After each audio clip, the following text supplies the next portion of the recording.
Dominique Jutras. Sur l'atelier, donc maintenant, on va parler indicateurs, données, chiffres. Dominique, tu rapportes pour l'atelier.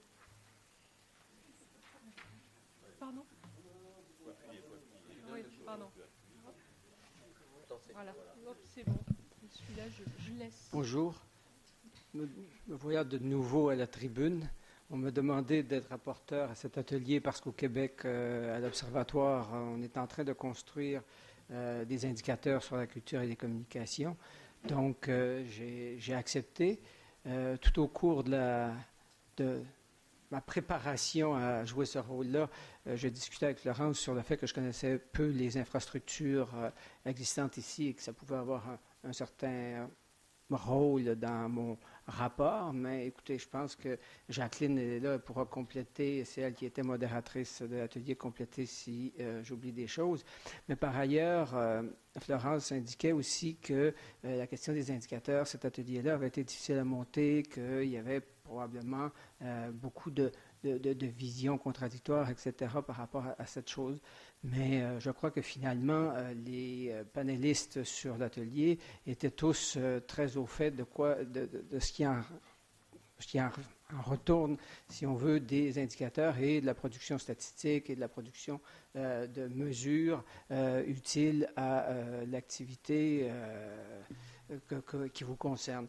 Donc, je rappellerai effectivement, et Joël l'a évoqué, cette question de cette espèce de paradoxe absolument incroyable où on entend beaucoup de gens demander des chiffres et des mesures.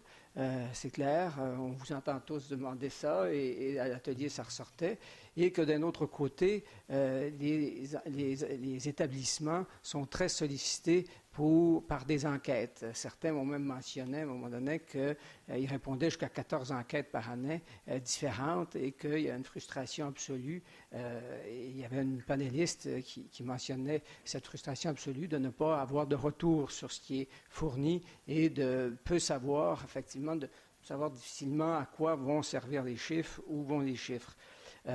Donc, vous voyez tout de suite un rôle éventuel de l'Observatoire de l'OCIM à essayer de trouver une façon d'aider, d'assister les gens ou les associations ou les organisations régionales, nationales, territoriales à se concerter dans la production de chiffres éventuellement. C'est ce que moi je retiens. Mais au-delà de ça, on se demandait aussi pourquoi des chiffres, quelles mesures, pour quelle structure, est-ce que ce sera des chiffres pour des outils de pilotage, etc. Et je pense que autour de la table, ce qui est ressorti, c'est qu'il y a tout au moins des outils et des indicateurs qui pourraient être construits à différents niveaux. Donc, par exemple, des tableaux de bord de gestion interne. Donc, c'est des indicateurs pour les établissements. C'est un indicateur de premier niveau, que ce soit construit pour la reddition de comptes au niveau très local, au niveau de l'établissement. Reddition de comptes éventuellement aussi, ou indicateurs qui servent à un palier un petit peu plus supérieur, donc celui des partenaires financiers, ceux qui contribuent à financer l'établissement, les activités. Donc, c'est un autre type d'informations, d'indicateurs, mais qui peuvent être très bien définis et précis. Un autre type d'indicateurs d'un niveau un petit peu supérieur pour le territorial, le national. Donc, effectivement, ces besoins d'indicateurs-là ne sont pas les mêmes selon le niveau où on se situe. C'est ce que j'ai cru bien entendre. Il y a aussi des indicateurs qui servent aux médias aussi. Il ne faut pas penser éventuellement que des indicateurs sont tous des bons indicateurs à mettre sur la place publique. Il y a peut-être des indicateurs qu'il faut justement travailler, construire. Et c'était l'élément un peu, je dirais, important de l'atelier. C'est cette idée d'arriver à construire des indicateurs qui vont au-delà d'une statistique. Par exemple, la fréquentation. Tout le monde craint que, par exemple, un indicateur, une statistique de type fréquentation-assistance servent à créer des hit parades, des tops de succès et d'échecs, et que donc, au premier niveau, un chiffre de fréquentation, c'est un chiffre qui est très insatisfaisant par rapport à la réalité qu'on veut décrire. Donc, un devoir éventuellement, c'est de tenter de constituer des indicateurs ou des indices qui vont combiner différentes informations de type fréquentation, population locale, etc., une combinaison de chiffres qui permettent de produire des indicateurs composites qui vont traduire une réalité complexe, mais en même temps qui donnent un meilleur reflet de ce qui se passe dans l'établissement ou dans le territoire, etc. Je pense que de ce niveau-là, ce qui était très souhaité et attendu, c'est que le CIM joue un rôle de peut-être concertation. Ça, c'est les termes qui me sont, moi, habituels au Québec. Ici, je cherche dans mes notes, effectivement, quel terme vous utilisez, mais c'est un peu cette idée de servir à regrouper les intervenants pour arriver à déterminer des indicateurs qui seraient les plus judicieux par rapport à l'objectif recherché ou la réalité à illustrer. Donc, toute cette question, je l'ai évoquée, de partenariat semblait très bien représentée. Donc, oui, l'Observatoire aussi s'associer à la communauté pour justement définir ces indicateurs-là. C'est ce que je me répète un peu, mais c'était cette tournure de phrase-là, s'associer à la communauté pour arriver à soit sur l'ancrage territorial, et c'était beaucoup cet aspect-là qui était souhaité, c'est la dimension territoriale, comment arriver avec des chiffres à illustrer cette réalité-là. Deuxième partie de l'atelier portait sur les impacts économiques. Évidemment, on a eu une présentation relativement pédagogique de Yann Nicolas du DEPS, qui a bien voulu et a bien, je crois, présenter la complexité d'une étude d'impact économique.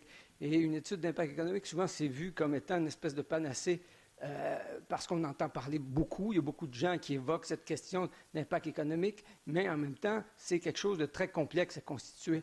Et ça demande beaucoup d'informations et beaucoup de chiffres de base. Et toute la méthodologie qui a été présentée par Yann était quand même une méthodologie complexe, sérieuse, bien faite. Et par la suite, il y a quelqu'un du PACA qui nous a bien présenté un travail qui a été fait autour d'un impact économique. Et il a très bien souligné qu'une étude d'impact économique, ce n'est pas un chiffre qui doit être pris, les résultats qui viennent de cette étude-là ne doivent pas être pris comme un absolu. Ce sont des indications d'une réalité. Et ils doivent toujours être relativisés. Et ils ont fait un document qui reflète cette réalité-là. C'est une analyse qui donne de l'information, bien sûr, mais ce n'est pas un absolu. Et il y a plusieurs niveaux à regarder dans une étude d'impact économique. Et ça, je pense qu'on sous-évalue souvent l'importance et l'implication que nécessite l'étude d'impact économique, l'implication auprès des communautés, des gens qui doivent répondre pour fournir la donnée de base. Mais en plus de ça, c'est de constituer ça, avoir un regard très méthodique quant à la construction d'une étude d'impact économique.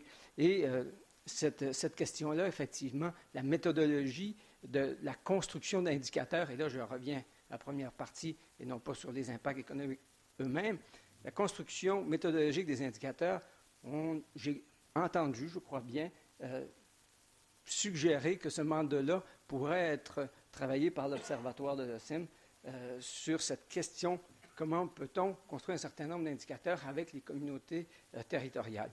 Voilà, et s'il y en a qui veulent compléter, à vous. Voilà, l'OCIM, donc voilà l'OCIM très sollicité. Donc vous allez sur cette question. La barque se charge. Je t'ai pas donné la parole. Bon, je te la laisse. S'il te plaît, la parole. Merci. Oui, alors c'est marrant parce que c'est vrai que de ces 4 chantiers qu'on avait lancés, on voit que l'apport potentiel de l'Observatoire est différent à chaque fois. En fait, j'ai le sentiment. Et que là, ici, il y a l'histoire du dialogue, effectivement, avec les décideurs. De ce que j'ai suivi justement une bonne partie de cet atelier, c'est ce que vous dites, Dominique. Effectivement, c'est aussi apporter de la méthode, informer de la méthode, et là, avec la communauté des chercheurs qui travaillent sur cette question d'indicateurs, et puis aussi réinterroger le sens de ces indicateurs, comme l'avait évoqué Claire Legrand, qui a rappelé aussi quelle est la pertinence de ces indicateurs, de pas forcément aller tête baissée dans la production d'une batterie d'indicateurs, mais de réfléchir, et vous l'aviez dit vous-même, Dominique, à peu d'indicateurs, mais à des indicateurs pertinents et riches. Et aussi, ce qui était intéressant et qui, je pense, relève de notre apport, c'est ce croisement avec la spécificité des territoires, où il y avait une demande de recontextualisation de ces informations chiffrées, quand même, à ce jour, par rapport aux territoires dans lesquels ils s'inscrivent. Alors ça, personnellement, je n'ai pas du tout la réponse. Là, il faut travailler avec le monde de la recherche là-dessus. Mais je crois que c'est un vrai enjeu et qu'on est en droit de questionner ces productions d'indicateurs et de les penser au mieux. Alors, voyons, des réactions. Non. Oui. Ça y est, non. Hop. Alors c'est peut-être de l'interprétation, parce que ça n'a pas été explicitement dit dans notre atelier, mais ce que j'ai entendu, ou j'ai voulu entendre, je ne sais pas, c'était que la difficulté est quand même dans le qualitatif, vous l'avez dit, et que la qualité prime sur la quantité, et il vaut mieux faire moins mais mieux plutôt que du beaucoup médiocre. Mais et ça c'était plutôt ce que j'ai entendu. Ce que je rajouterais, c'est aussi nous aider à construire une forme de retour du public lui-même, une labellisation de la qualité par le public, parce que ce n'est pas forcément les acteurs, ce n'est pas forcément les producteurs, ce n'est pas forcément les observateurs qui doivent juger le résultat, mais ceux qui reçoivent, les receveurs et donc le public. Et là, c'est un vrai questionnement de comment construire des méthodes d'évaluation par le public, par les nouveaux publics, et là on est plus dans notre atelier, mais ça je pense aussi, moi je ne sais pas faire et j'aurais besoin d'aide. Eric, tu voulais... Hop. Non, oh zut. C'est bon Possible. Oui. Moi ce qui m'étonne dans cette demande d'indicateurs, j'ose pas parler de frénésie, mais on n'en est pas loin, c'est que dans d'autres secteurs, on sait très bien que ces indicateurs qu'on fabrique, qu'on conçoit, qu'on élabore, servent quand même aussi essentiellement à nous. C'est un peu comme une corde qu'on se met autour du cou, quoi. Enfin, c'est aussi des outils qui nous plombent, qui nous voilà, c'est comme se tirer une balle dans le pied, quoi. Donc je me demande si on a vraiment tous conscience. Enfin, c'est une question. Si est-ce que tous ceux qui demandent et qui réclament à corps et à cri de l'aide pour des indicateurs plus fiables, plus pointus, plus serrés, etc., ont bien conscience que ce sont aussi des armes qu'on fabrique et qui se retournent contre ceux qui les exploitent. C'est juste une question, une interrogation. Voilà, merci. Florence.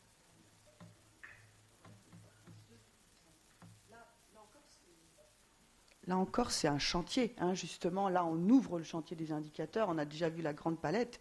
Et l'interrogation, je ne dis pas qu'elle commence aujourd'hui, mais bien sûr, il y a tout un chantier à avoir. On a déjà prévu une journée aussi là-dessus. C'est un gros chantier. Alors, donc on va passer à l'atelier territoire. Donc, Claude Patria. Je te demande. Ah ben ça y est, tu m'as donné vite. Non, je pense que vous êtes très fatigué, ça m'embête un petit peu. Je parle en dernier, il va falloir que j'aille vite et que je ne sois pas trop tragique. Catherine Gadon, qui est partie d'ailleurs, me disait que j'avais un goût prononcé pour la tragédie. Pas forcément pour la tragédie, la comédie aussi. Simplement, je pense qu'on rit tout autant à certaines tragédies qu'à quelques mauvaises comédies. Et je pense que les contorsions du roi Lear pour oublier ce qu'il a été me font tout autant rire que les affrontements d'Ariel et Caliban dans La Tempête. Mais bon, cette histoire de ton tragique, je crois que ça correspond quand même un peu à l'atelier dans lequel j'étais. Non pas que ça a été un bel atelier, un très bel atelier. On a fait un beau voyage.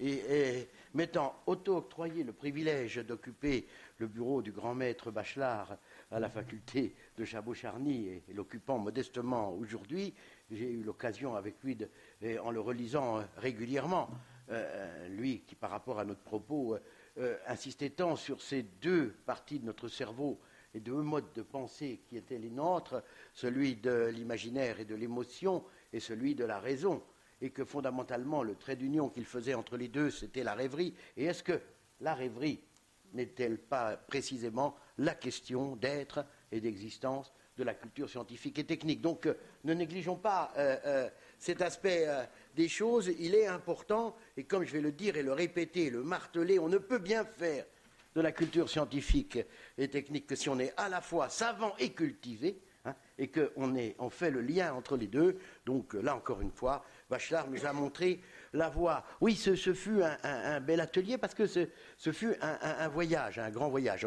On est allé des immensités marines, hein, et d'un long regard sur le calme de la baie d'Iroise, et jusque dans les profondeurs des ressources minérales, dans le charbon de Blanzy, enfin ce qu'il en reste aujourd'hui. Et puis on est allé du plateau glacé de Saclay jusqu'aux chaleurs bourdonnantes de la grande cité catalane. Donc on s'est promené partout. On a vu des territoires, on est allé même en Rhône-Alpes, c'est pour vous dire comme quoi on a reculé devant rien. Hein. Et donc on a parlé de tout ça. Donc on a voyagé.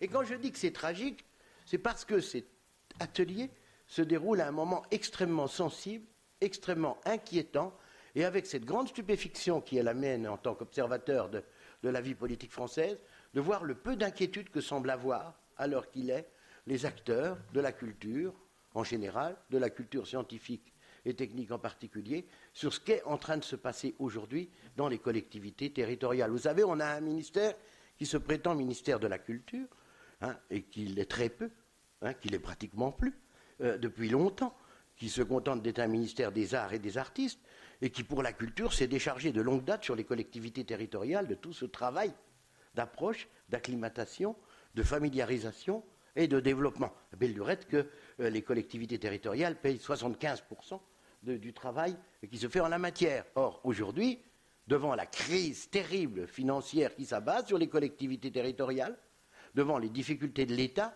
il y a une redistribution en cours, laquelle signe virtuellement la mort des financements croisés avec l'étiquetage des compétences précises, puisque la culture n'est nulle part, pour la bonne et simple raison que la culture est partout. Et donc à partir de là, si on ne la donne à personne, hein, et si l'État la garde, on risque fort d'avoir une béance qui se crée et le renforcement de travers qui sont déjà annoncés là-dessus. Donc vous voyez, c'est un moment sensible. Hein. Donc ces questions de décentralisation et ces questions de territoire se posent directement. Or, ça a été mon grand bonheur dans cet atelier qui a fonctionné en parfaite harmonie, sans tension, avec des témoignages, des échanges tout à fait pacifiques. Cet atelier a montré que finalement, la culture scientifique et technique n'avait pas de problème de territoire. Hein. J'avais rappelé au début la complexité de cette question du territoire et le fait que derrière ce mot valise utilisé à tous les escients, pas forcément au bon, aujourd'hui, ce mot territoire est un mot extrêmement polysémique et complexe, et que, comme tel, fallait le manier avec précaution. Bon, en fait, on a vu, au travers des expériences qui ont été brillamment exposées, que ce soit la mer, et parce que oui, on a commencé par un exposé sur le premier parc naturel marin, qui est celui de la baie d'Iroise, le premier constitué en France, et un parc, parce qu'on oublie trop que la France n'est pas une terre. La France, c'est un immense domaine maritime. Vous savez que la France, c'est 11 millions de kilomètres carrés en ce qui concerne la mer, et que c'est 550 000 kilomètres carrés en ce qui concerne la terre. Ridicule, ridicule. Hein. Une petite émergence dans un immense océan. Parce que nous avons l'îlot Clipperton. C'est magnifique, l'îlot Clipperton. Moi, je n'ai pas le temps d'en parler ce matin. Mais ça nous donne des mers territoriales. Bon, donc, c'est un domaine marin. Et donc, c'est un parc d'État, c'est un parc national. Hein. Donc, c'était un des cas de figure qu'on pouvait voir entre les acteurs régionaux, les acteurs locaux, les acteurs scientifiques et les acteurs nationaux, il y a tout ça dans le paysage, tel qu'il nous a été décrit ce matin. Et donc, ce parc-là a été conçu essentiellement, comme c'est la logique des parcs naturels, dans un souci de protection.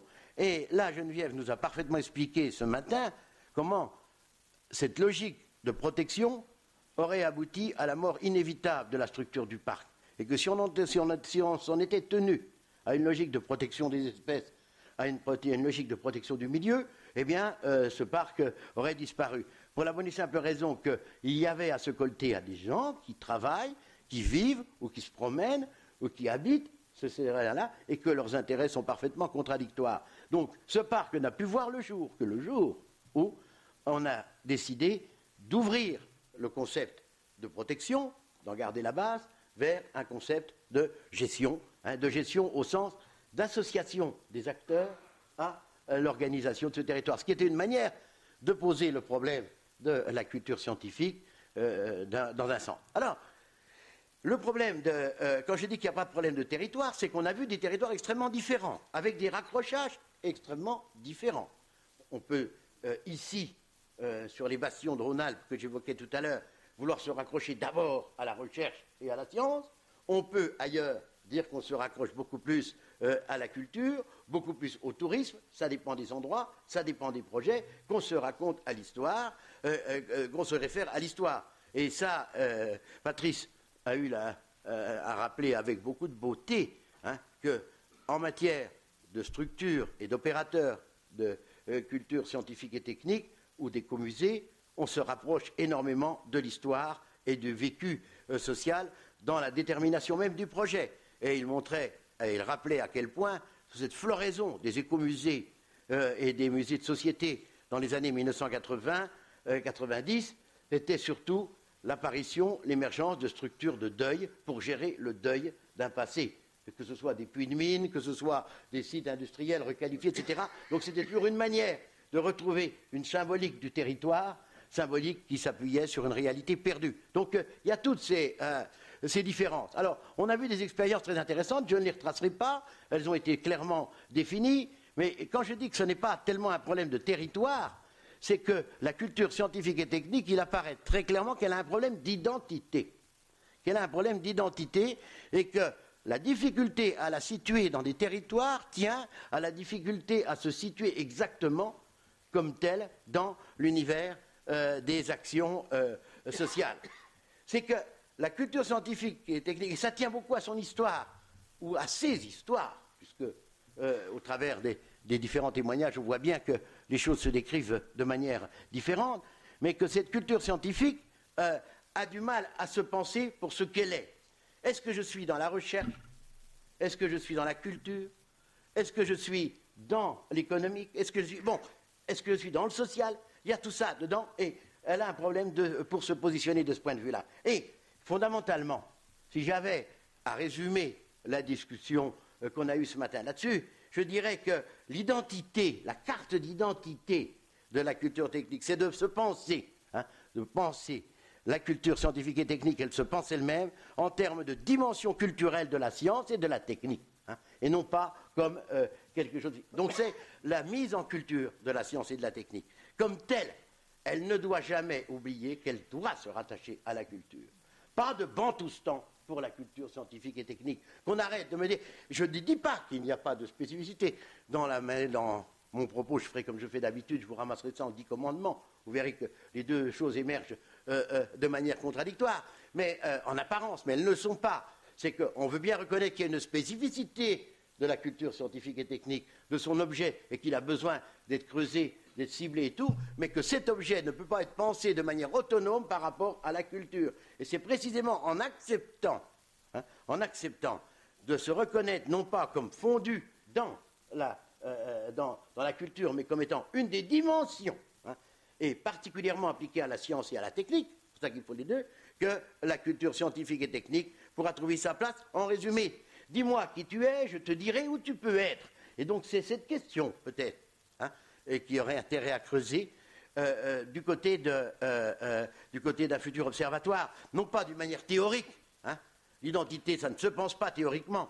peut faire tous les débats qu'on veut, surtout à l'approche des élections. C'est une affaire qui se définit par opposition, en contre, hein, et je vais dire lesquelles, là, sur ce point-là, mais ce problème d'identité, c'est quelque chose qui peut se montrer et qu'un observatoire devrait avoir pour mission, je continue à charger la barre, d'indiquer de quelle manière, en montrant justement, au travers de la diversité des situations, qui sont parfois, qui résultent du bricolage, mais qui peuvent aussi résulter de choix qui ont tout à fait leur valeur, qu'il y ait une information très précise hein, sur les partenariats qui sont établis par tous les acteurs et comment ils les ont établis, et qu'il y ait des échanges à partir de là-dessus. Parce que cette identité, telle que ça résulte de nos travaux ce matin, s'appuie sur un triple refus. Hein. Refus de la sectorisation. Hein. Ça a été bien dit et redit. Ne nous enfermons pas dans une sectorisation étroite. Considérons-nous comme le prolongement et l'élément d'un ensemble auquel on accepte son appartenance. Refus de l'uniformisation. Refus de l'uniformisation, hein, c'est-à-dire qu'il n'est pas question de dire qu'il y a des recettes, et ça a été clairement rappelé, qui sont le modèle qui s'appliquerait partout ici ou là, mais au contraire, qu'il y a dans les différents exemples et dans les différentes pratiques des éléments qui peuvent être utilisés, réutilisés, recyclés ou rejetés, suivant les cas, mais qu'en tout cas, il y ait une interconnaissance, et je pense que cette idée d'interconnaissance est une des bases dans notre atelier qui apparaissait comme nécessaire pour cet atelier, pour cet observatoire. Le troisième refus, il est très important. Et c'est celui-là peut-être qui permet de mieux comprendre ce que nous évoquions à propos de cette nécessaire appartenance à la culture. C'est un refus de la localisation. Un refus de la localisation. Alors vous me direz, mais c'est tous les autres le contraire. Attendez, quand je dis refus de la localisation, c'est refus de s'enfermer dans la localisation, hein, de s'enfermer dans le local, hein, et de considérer que l'action doit être localisée et précisément donc adaptée à son contexte, mais que dans le même temps, elle ne peut avoir de valeur et de portée sur le plan de la culture et de la mise en culture que si elle s'appuie sur une dialectique du particulier et de l'universel. Non pas sur une dialectique du local et du central, hein, mais sur une dialectique du particulier et de l'universel. Je veux dire que dans la figure que l'on met en avant sur le territoire pour un objet, eh bien, il y a dedans, quand il s'agit de science, ça dépasse évidemment l'endroit où on est, que ce soit sur un problème d'environnement, que ce soit sur un problème de physique, que ce soit sur un problème d'astronomie, c'est des questions, des règles générales universelles. Et c'est cette dialectique de l'universel et du local, hein, et c'est cette capacité qui est celle des acteurs de terrain à médier cet universel au travers du local, qu'il y a de possibilité de rayonner et d'être efficace. Voilà donc ce que je peux dire pour résumer sans violer à mon sens, les propos qui nous ont été donnés ce matin. Le reste, c'est des détails. Je termine en vous donnant les 10 commandements qui nous semblaient résulter du propos de la CSTI. Premier commandement, 1. Sur le grand large, toujours tu t'ouvriras. 2. Jamais sur ta structure, tu ne te refermeras. 3. Jamais sur le local, tu ne t'endormiras. 4. Toujours le public, tu associeras. 5. Toujours à la science et à la technique, tu te rattacheras. 6. Jamais la culture, tu n'oublieras. 7. Toujours la diversité, tu respecteras. Jamais l'uniformité, tu ne prôneras. De l'instrumentalisation, toujours, tu te méfieras. 10. À l'observatoire de l'OSIM, tu adhéreras.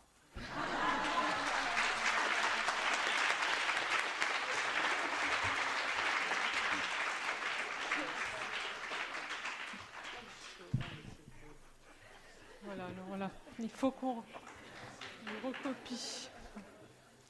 Bien, voilà. Je te le donne. Hein. Donc voilà, donc merci Claude, voilà, et donc maintenant, je ne vais pas continuer là-dessus, mais Gilles, c'est toi et moi après, ou oui. Dans quel sens? C'est toi. Oui. Dis 2 mots, enfin là, comme ça tu feras la tranche nécessaire de voilà. Parole. Ah, parole. C'est inimaginable de reprendre la parole derrière Claude. Mais vraiment, c'est la mort assurée. Et heureusement que mon grand âge ne me laisse plus qu'une petite espérance de vie. Alors, je vais reprendre quelques petites litanies. D'abord, vous remercier tous pour vous être prêté au jeu des ateliers et d'avoir contribué, débattu. Remercier tous les collègues qui ont accepté ces rôles difficiles de modérateur.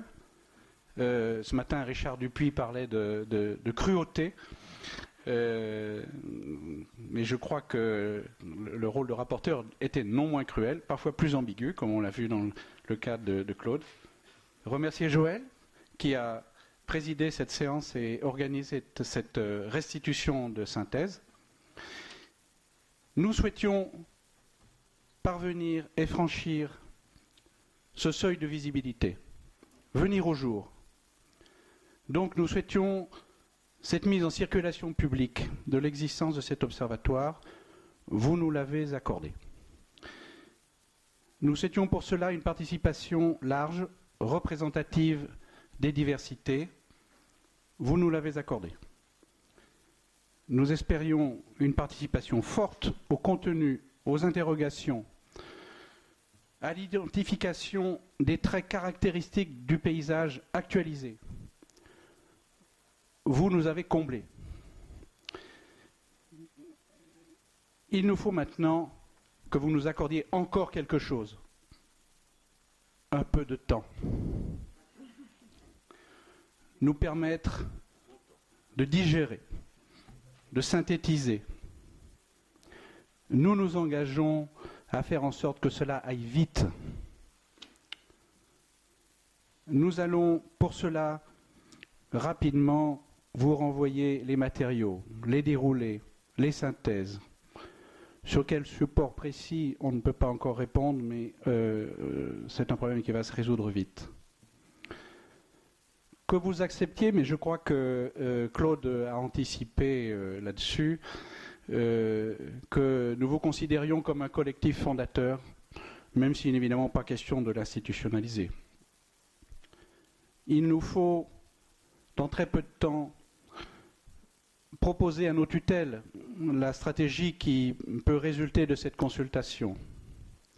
Une stratégie qui soit en correspondance d'abord avec toutes les attentes et les besoins repérés. Les caractéristiques institutionnelles de l'OCIM. Les moyens actuels de l'OCIM. Mais également les modifications structurelles en cours. En particulier, le positionnement du pôle national de référence. Le temps de mettre au point les comités de pilotage, la forme à leur donner. Quelques mots de Florence, peut-être en lien avec les conclusions par rapport à la présentation d'hier sur le grand cadrage de l'Observatoire.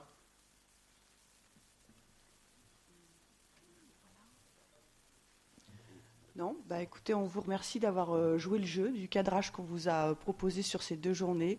On est très contents parce qu'on a vu qu'il y a eu des prises de parole d'acteurs très différents et c'était déjà le but de mettre autour de la table des acteurs différents, comme je l'avais présenté hier avec la cartographie, les CCSTI, les muséums, les universités, l'éducation populaire, les parcs, les écomusées. Et bien déjà, c'est bien. J'ai vu beaucoup de gens prendre des notes, participer au débat. Bon, cet après-midi, on était plus tous fatigués, mais vraiment, tout le monde a travaillé. Nous avons beaucoup de travail, effectivement, mais on est content, tant mieux, sur des choses différentes, à nous d'analyser. Voilà, on va se mettre à travailler. Nous allons nous mettre à travailler, puis vous aussi, parce qu'on ne va pas manquer de vous solliciter encore et encore pour participer à la construction de cet outil. Merci beaucoup.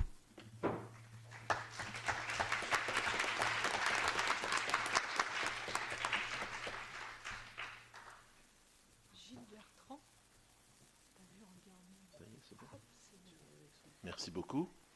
Voilà, je viens juste en fin de parcours comme une pièce rapportée. Je voudrais dire à quel titre je suis quand même bien intégré dans votre démarche. D'une part, je préside actuellement le Centre de culture scientifique, technique et industrielle de Bourgogne. Et donc, à ce titre, le directeur était présent. Je suis un acteur, je dirais, en plein exercice du débat et contexte que vous avez décrit et que vous avez étudié et pour lequel vous souhaitez mettre des jalons, en quelque sorte, pour construire l'avenir. Deuxièmement, j'ai été pendant 4 ans, de 2000 à 2004, président du Comité national d'évaluation des universités. Et à ce titre, j'ai eu à établir dans cette présidence des modalités transparentes, claires, d'évaluation des universités. Pour faire passer l'évaluation d'un discours, au fond, un peu informel, où on ne savait pas bien situer ce qui allait, ce qui n'allait pas, les chiffres qui disaient que ça allait ou ceux qui disaient que ça allait moins bien, etc.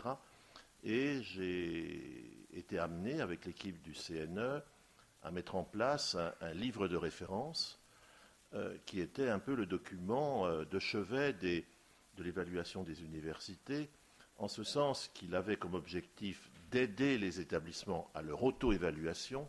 Et je pense que dans l'évaluation, et ça doit être vrai aussi dans les métiers qui sont ceux de la culture scientifique et des institutions de la culture scientifique, l'auto-évaluation, je dirais, est une pièce maîtresse indispensable si l'on ne veut pas que ce soit les autres qui évaluent à votre place et à notre place.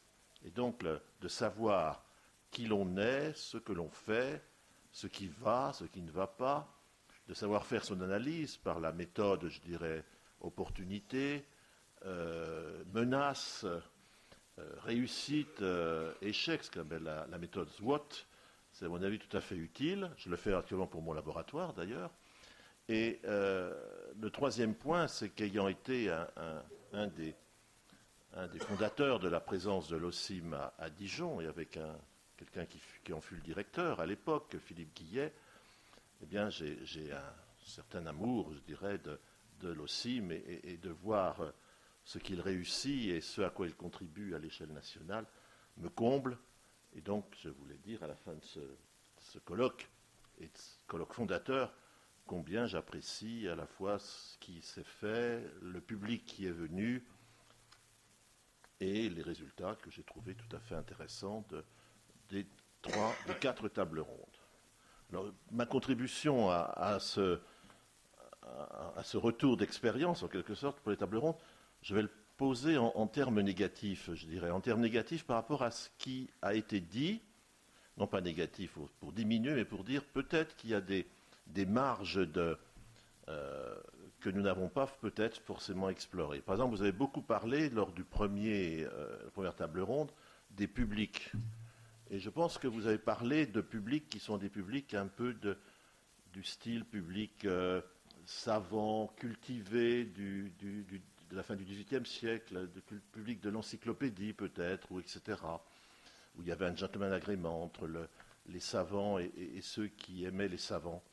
Je pense qu'aujourd'hui, ce qui me préoccupe, moi, c'est plutôt le non-public, c'est-à-dire tous ceux qui ne rencontrent pas et qui ne vont pas vers la culture scientifique parce qu'ils sont dans des milieux où les lieux de culture scientifique sont lointains, parce qu'ils ne sont pas spontanément portés vers la culture scientifique. Et donc, j'aimerais que nos institutions sachent mesurer, en quelque sorte, le parcours qu'elles auraient à faire pour intéresser, rassembler, faire venir, aller vers, plutôt, des publics qui ne sont pas actuellement les publics ordinaires, quotidiens, de la culture scientifique. Nous avons décidé en Bourgogne cette année de mettre le village des sciences à Dijon, par exemple, la semaine dernière, dans un quartier populaire. C'était une forme, d'habitude ça se fait au centre-ville, dans des belles salles, le cellier de Clairvaux, la grande salle des fêtes de la ville de Dijon. Là, nous l'avons fait au Grésy, pour ceux qui connaissent. Et voilà, donc nous n'avons pas eu le même public, nous avons eu moins de public, et peut-être nous avons servi davantage la cause de la science, peut-être, on verra. Par rapport au deuxième atelier, c'était l'atelier sur l'emploi. Alors moi je m'intéresserais, comme je suis à contradiction un peu, à ce qui pourrait mener au non-emploi et à toute cette difficulté éventuelle d'employabilité d'un certain nombre d'étudiants ou de jeunes qui fréquentent nos structures de formation.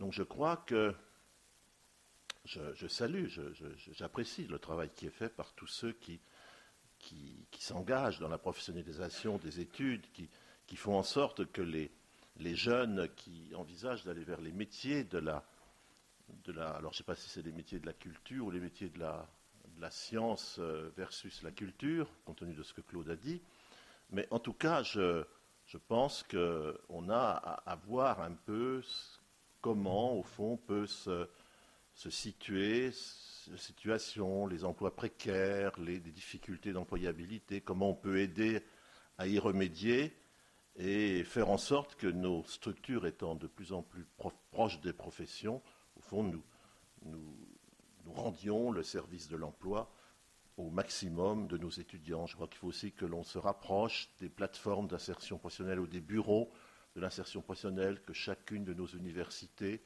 est censée mettre en œuvre depuis 2 ans et y faire apparaître, bien évidemment, les métiers auxquels les formations et les résultats surtout de l'emploi. C'est-à-dire, moi, je crois qu'on souffre peut-être de ne pas savoir suffisamment, au fond, les parcours auxquels on conduit les formations que nous avons, les parcours de réussite d'ailleurs, parce que je pense que j'en connais quelques-uns. Là, j'ai vu Lionel Maillot tout à l'heure qui était là. Bon, je sais que le DESS de Strasbourg, dont il a été étudiant, est un DESS qui mène à beaucoup de débouchés professionnels. Donc, ce que je dis, c'est plutôt pour la valorisation de nos actions plutôt que pour le... Et donc, chercher à que tous nos étudiants soient vraiment des futurs employés, cadres de nos différentes structures. Impact, pilotage, indicateur. Moi, je n'imagine pas qu'une structure qui mène une mission de culture scientifique, comme toutes les missions, ne puisse pas s'interroger par des chiffres, par des indications sur, au fond, quel est son succès, quel est son rendu. Si ça marche, ça ne marche pas, on peut toujours s'interroger. Je veux dire, combien a-t-on eu de visiteurs à la Fête de la Science cette année ? Ah, ça a baissé de 20%. Pourquoi ? Comment ? Quoi faire ? Comment bouger les choses, etc. Et donc, je crois que nous sommes nécessairement conduits à nous interroger par des indicateurs sur ce que nous faisons. Bien sûr, ces indicateurs, comme d'aucuns l'ont dit, doivent être pertinents, sérieux, utiles. Donc, il faut qu'on toujours s'interroge, et c'est ce que j'avais fait quand j'étais au CNE, sur le point de l'indicateur et son intérêt. Et effectivement, essayer de balayer tous les indicateurs qui ne seraient là que pour accroître des bases de données totalement inutiles. Et donc, je pense que la réflexion, au-delà de ce que vous avez appelé le premier niveau, c'est-à-dire après les niveaux davantage territoriaux, nationaux, doivent, puisque la granularité augmente, être de moins en moins nécessairement les indicateurs de proximité. On doit avoir des indicateurs beaucoup plus globaux. Et je pense que je recommanderais aux instances et à l'Observatoire de ne demander aux institutions, éventuellement, de d'abord dialoguer avec elles pour trouver la bonne base d'indicateur, ce que nous avons fait quand on a mis en place le livre des références d'université. Nous avions dialogué énormément avec la conférence des présidents d'université pour être en phase entre l'évaluateur et l'évalué. Faire que ces chiffres permettent à chacun de se situer. Moi, les chiffres, ils ne m'intéressent pas pour que la tutelle dise ceci ou cela. Ils m'intéressent pour qu'une institution, un CCSTI ou un musée puisse se positionner par rapport à d'autres en termes de son métier, est-ce que je fais la même chose que les autres, est-ce que je fais des choses différentes, est-ce que j'ai un impact ce qu'on appelle le benchmarking dans notre langue internationale. Je crois que l'Observatoire doit y contribuer et doit aider chacun à pouvoir se situer. Pour moi, la priorité, c'est aider chacun à se situer et à, améliorer ses marges de progrès au travers des données qu'il recueille pour lui-même et pour lui-même vis-à-vis des autres. Je crois que c'est tout à fait important. Et puis le dernier point, bon, alors je ne découvre pas le brio de Claude Patria, puisque nous avons eu une longue période de proximité lorsque nous étions dans les équipes de direction de l'université. Mais je voudrais dire que, au fond, là, moi je crois que tout ce qu'il a dit est vrai, à ceci près qu'il faut nécessairement ancrer les dispositifs de culture scientifique. Je crois que les dispositifs de culture scientifique ne sont pas des ensembles informels qui sont dans un petit nuage et il faut les situer. Je crois qu'une institution qui veut faire, d'ailleurs, vous avez eu un témoin apparemment, qui veut développer une mission de culture scientifique au Creusot, mais ne l'abordera pas de la même façon qu'un qui est à Dijon, par exemple, qu'une structure qui est accrochée qui est une mission scientifique d'une université, ne se comportera pas comme une association d'éducation populaire, par exemple, une institution qui a une vocation régionale, comme un centre de culture scientifique, évidemment, ne positionnera pas ses missions comme une entité qui a à œuvrer dans un territoire, parce que je crois que le territoire existe, et ceci est tout à fait important. Mais je suis d'accord avec l'idée générale de Claude, qui est de dire que les grands vecteurs, les grands mobiles des centres, de tous ceux qui font de la culture scientifique, c'est l'accroche à la science et à la technologie et la technique, et c'est des approches universelles, méthodologiques et conceptuelles. Je ne doute pas de cela. Et voilà, l'une de mes inquiétudes, elle est un peu la même que la sienne, sauf que peut-être, je la vois au quotidien, je vois que des adhérents d'un centre de culture scientifique comme le nôtre, au fond, ont de plus en plus de mal à vivre leur année budgétaire dans de bonnes conditions. Ça, c'est une certitude. Et je vois que des petites institutions qui animaient dans un territoire, dans un canton, une mission de culture scientifique, eh bien, sont au bord du gouffre et vont probablement fermer. Sur la Bourgogne, nous avons plusieurs institutions qui ferment la porte et qui œuvraient pour la culture scientifique en milieu populaire, dans des territoires précis. Et donc, je vois que l'animation du territoire et des citoyens par la culture scientifique se réduit un peu comme peau de chagrin et qu'au fond, on est en train de vider notre territoire et de compétences qui permettaient d'œuvrer pour la culture scientifique. Des actions menées par des bénévoles, même si c'est dans une opération de deuil, par exemple, par rapport à des anciennes usines de métallurgie, ici ou là, ces acteurs prennent de l'âge, disparaissent, et probablement que le message qu'ils avaient à passer, le patrimoine qu'ils ont récolté, va disparaître avec eux. Donc je suis, de ce point de vue-là, particulièrement soucieux de la pérennité du paysage qui œuvre dans le domaine de la culture scientifique. Nous en sommes tous des acteurs dans les métiers qui sont les nôtres, qu'ils soient universitaires, qu'ils soient associatifs.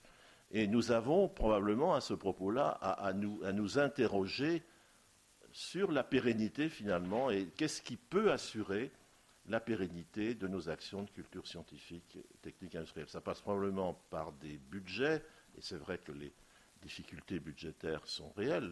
Le centre que je dirige, que je préside, est dans ce cas. Donc je parle également pour lui.